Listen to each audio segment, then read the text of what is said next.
everyone!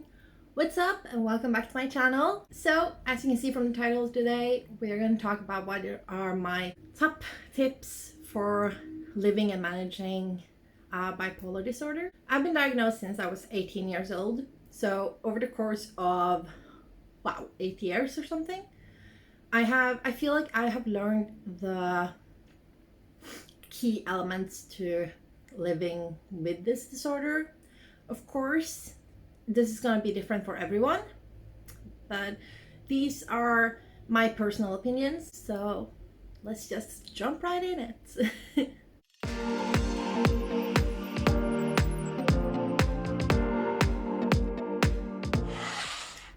So the first one is also the one that is most difficult for people with bipolar disorder. It's having routines. When you're bipolar, you are by nature impulsive and don't think through things you do.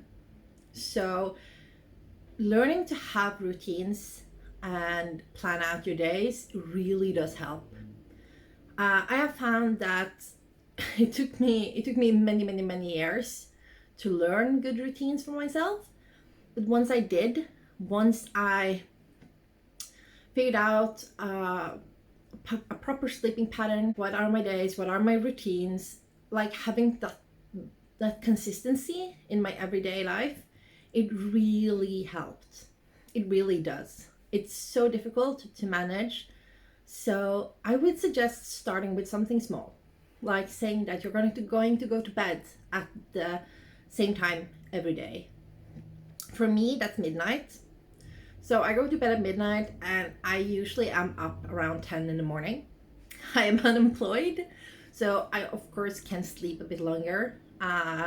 So I wouldn't recommend waking up at 10, but if you are like unemployed, maybe you are still struggling, so you can't work right now, even then having some consistency in your day and really focusing on going to bed and waking up at the same time, it will help your mindset quite a lot.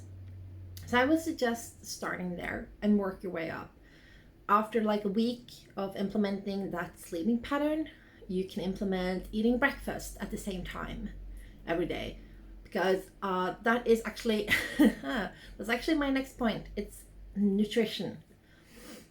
When I was really sick, I struggled a lot with food. I could like gorge myself for weeks, then starve myself for weeks again. So nutrition was never a easy topic for me. But again, over the years and as I've gotten older, I have started to learn more about myself and this disorder. I would say that having a proper nutrition, like eating at regular hours, of course, eating at regular hours are easy to say, but it's harder to actually do, especially in a busy day.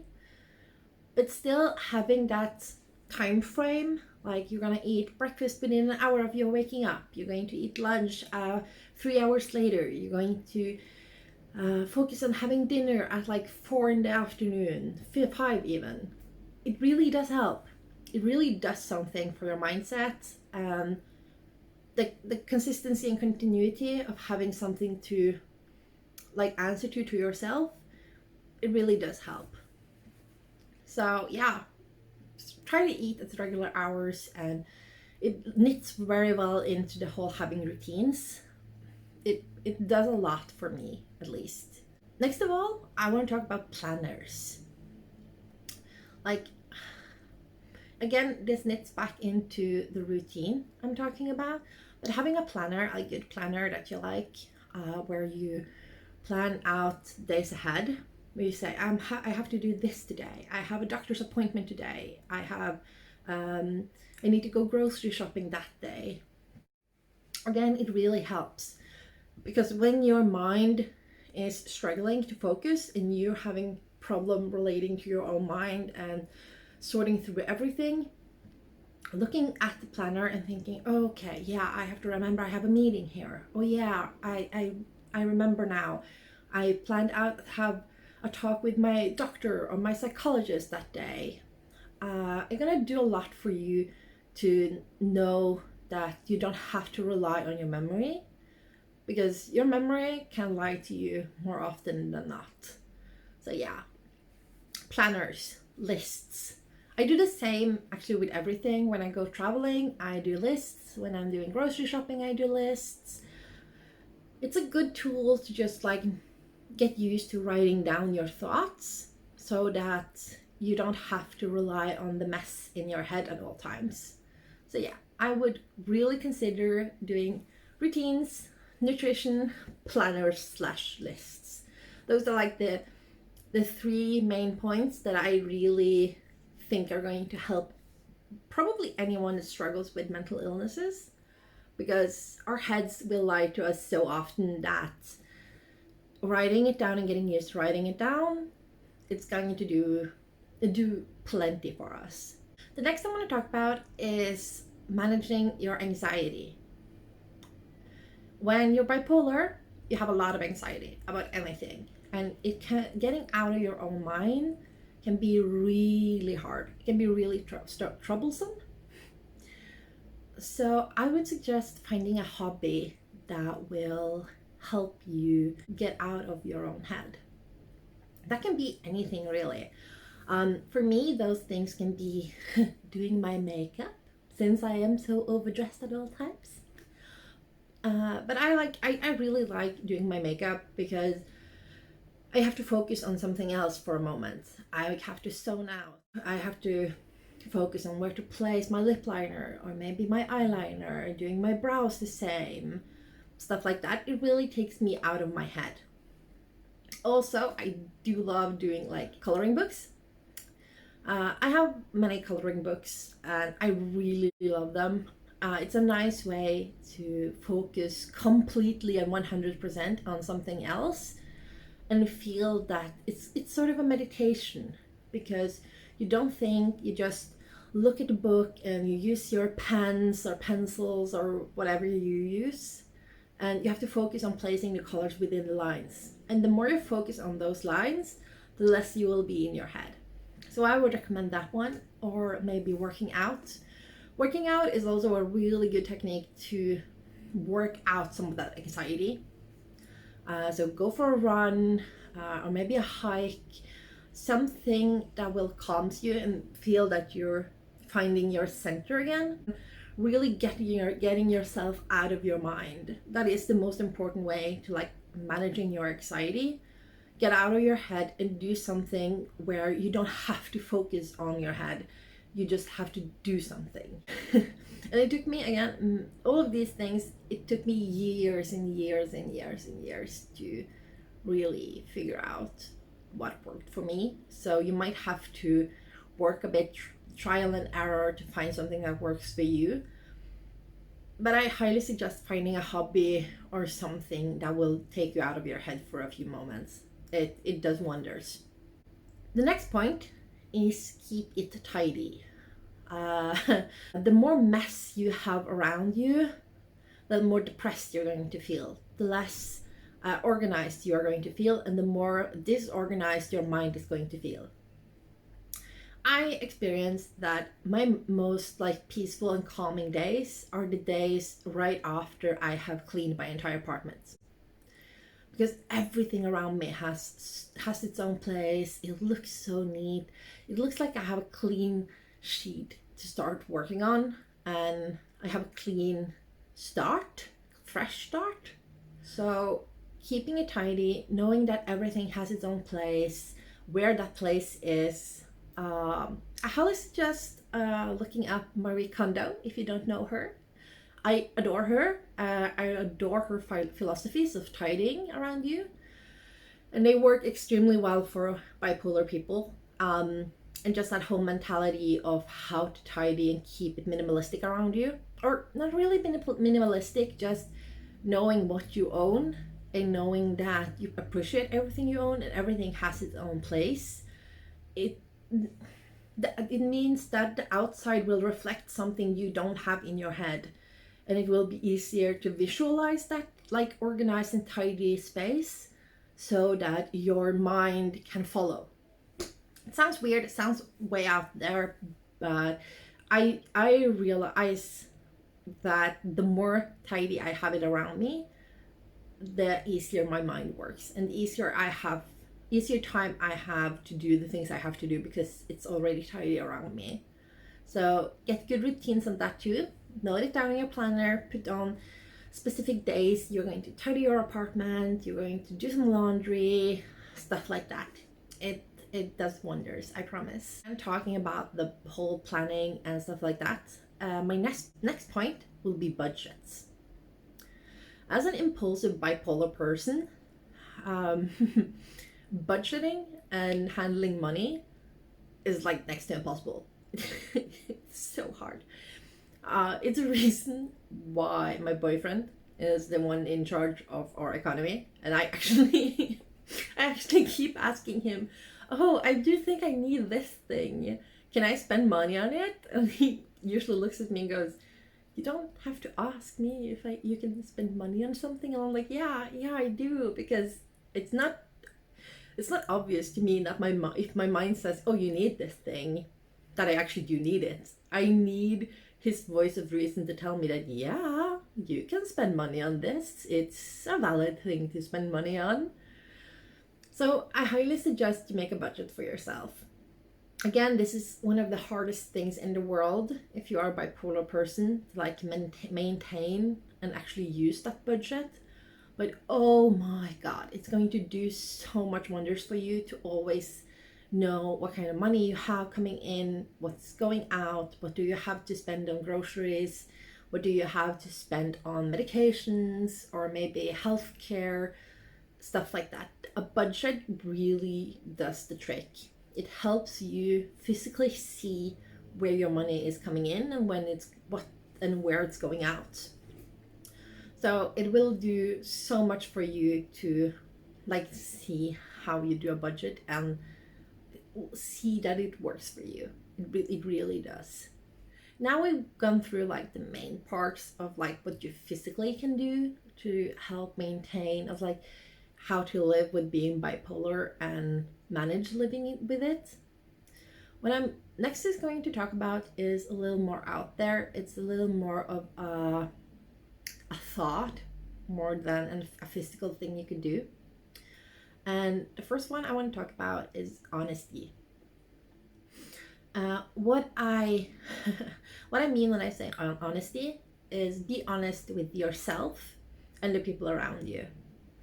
If you are having a bad day, if you are feeling your disorder acting up, if you are feeling manic, be honest with yourself and be honest with the people around you. Tell them what's going on in your head. Because no matter how much you explain it to them, it's going to be hard for someone that isn't bipolar to understand what's going on in the head of someone that is bipolar. So the best thing you can do to let other people know and get help from other people around you, have support in your network, is the honesty. And that is just as well as important to be honest with them as with yourself. Because you can't function or manage your own disorder if you aren't able to be honest with yourself when something is rough. Even if it feels totally okay in one moment, be honest with yourself and say, okay, yeah, this thing I'm doing right now, maybe this isn't the best thing. I noticed one of these episodes when I was actually I was cleaning a couple of years ago. I was cleaning up my old apartment, and I thought everything was okay, and I was like, yeah, I'm just seriously motivated. I'm gonna do this. I'm gonna clean the entire apartment. I'm going to organize it. This is going to be so good for me. And after 5 hours, I suddenly realized I wasn't able to stop. I was exhausted. I was hungry. I was trembling, but I couldn't stop. My mind wouldn't let me stop until I was done. And that was a moment when I thought everything had been okay, but I suddenly realized, oh God, I am having a manic episode. I can't stop. I need help. So that brings me to the next point on my list, and that's know yourself. Take some time and get to know yourself. Like, I used to use a lot of journals to get to know myself, write down everything that I did that day, every thought I have, stuff like that. But getting to know yourself is the biggest part of managing how to be bipolar. Simply because you cannot manage it if you don't know yourself. So it might take a couple of years to really get to know yourself, but it's such an important thing. And if you can't do it yourself, talk to a shrink, psychiatrist, maybe a doctor, a medical professional that can help talk you through it to get to know yourself. Because it's the big thing. You will not be able to recognize when you're going up or when you're going down unless you know yourself and are able to see the differences in those kind of episodes, which you kind of have to do to be able to be honest with yourself and live your life, or else you're just going to live the same cycle of mess and chaos over and over and over and over again. So, this brings me to the last point, which is find someone to talk to. And that can be anyone. That can be a good friend. It can be a family member. It can be a medical professional, social worker. Just find someone that you are able to talk to openly and honestly about what is going on in your life and in your head. The moment you find someone like that is the moment where you will be able to move along, like move on with your life, because that's where you will get to know yourself. You will learn about being honest with yourself and others around you. This is a person that can help you plan your life and nail down good routines. It's a person you can talk to when you're disappointed, when you don't manage those routines, when those routines are too hard for you to settle into. It's going to be the foundation where you build everything else on. So I beg of you, if you're bipolar and you are struggling and you really want to find a way to live with it, find someone you can talk to. I am lucky. I have several people, and I've had even more people throughout my life. I've had several psychologists, which has been absolutely amazing to me, and whom I will be grateful for my entire life, for all the help and the way they saw me and the way I was struggling when I was a teenager.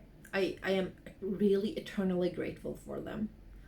I've also always had a really tight-knit family, so I've always been able to talk to them if there's something that is bothering me, especially my mom. My mom is bipolar as well, and me and her, we have always had this really good connection where we have been able to talk to each other about what is going on and how we are feeling and how we can do better. And I'm so grateful to have her in my life and to have someone I can call when no one else is going to understand what is going on in my head or in my life, and just go, Mom, I just need you to be a mom and tell me it's going to be all right, because this doesn't feel well. This doesn't feel good at all. And I've had such amazing friends my whole life that's always been there for me, always supported me, always been only a phone call away so I can talk to them if there's something. And I know I have been extremely blessed in my life as bipolar, and it's really what has motivated me to share of my experience and share of my life here online. So that's going to be all from me today. It's a short video, short and sweet, I hope. But I do hope that you will click the like button, subscribe for more content like this. Hope you learned something, and I hope to see you in the next one. Okay? Bye. Give me